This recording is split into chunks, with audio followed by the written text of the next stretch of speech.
बहुत ही प्यारी कहानी डाकू सुल्तान की। एक बार डाकू सुल्तान जंगल से गुजर रहा था अपने चेतक घोड़े के ऊपर बैठकर, और वो चलता जा रहा था पुलिस वालों से बचने के लिए। वो दौड़ाता जा रहा था जंगलों में, टप टप टप टप टप टप टप की आवाज़ आई। फिर एक बूढ़ी औरत मंदिर शिव जी पर जल चढ़ाने के लिए गई। बिल्कुल बूढ़ी थी वो। उसने उसको सुल्तान डाकू ने उसको देखा। उसके हाथ में जल का लोटा था, एक कटोरी में गुड़ रखा हुआ था। वो भोले बाबा को जल चढ़ाने और भोग लगाने के लिए आई थी।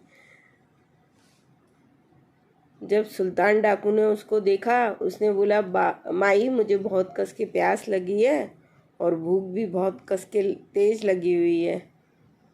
ये उसने बोला, मैं तो भगवान शिव पर जल चढ़ाने आई हूँ। उसने बोला, तूने शिव को जल चढ़ाया तो मुझे पिला दे, शिव पर तो पानी यूं ही चला जाएगा।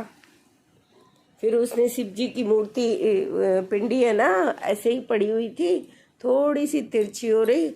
उसने अपनी तलवार निकाली और उससे सीधी कर दी। उसने बोला, माई ये प्यास में मुझे प्यास लगी है, तू ये समझ लेना कि ये शिव को जल चढ़ गया, और जो गुड़ है उसको समझ लेना शिव जी ने ही खा लिया।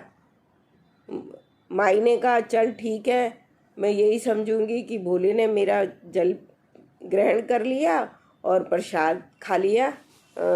तू खा ले बेटा, कोई बात नहीं, जैसे शिव को चढ़ाया वैसी मैं समझूंगी, तुझे चढ़ा दिया मैंने।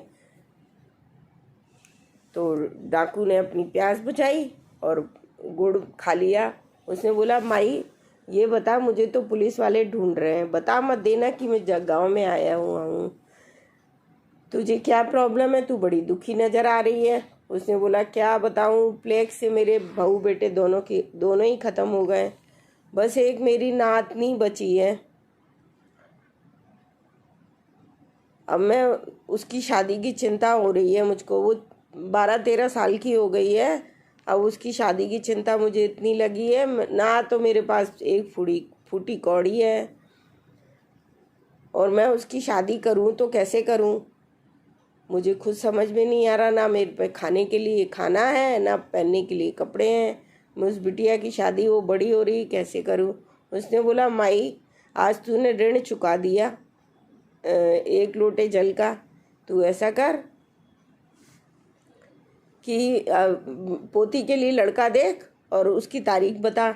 उसने बोला, फिर क्या होगा। उसने बोला, तू बस देखती जा और किसी को गांव में मत बताना कि मैंने ऐसे बोला है।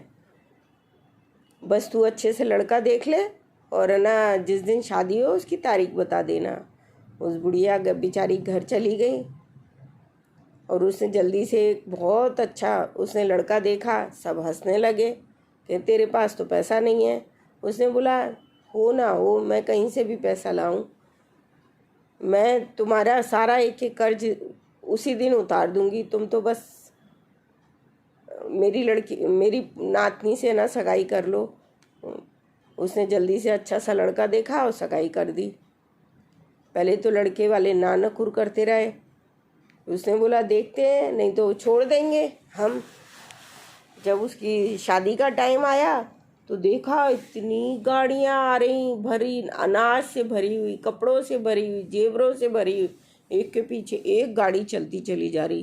किसी में मिठाई भरी हुई है, किसी में अनाज भरा हुआ है, किसी में कपड़े भरे हुए हैं, किसी में जेवर भरा हुआ है।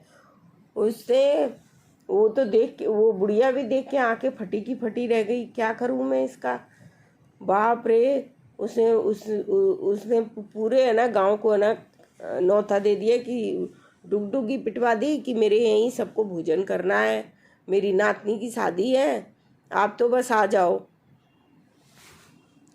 वो डाकू तो आया नहीं, उसने चारों तरफ देखा, वो तो आया नहीं जिसको मैंने जल और वो पिलाया था, गुड़ खिलाया था।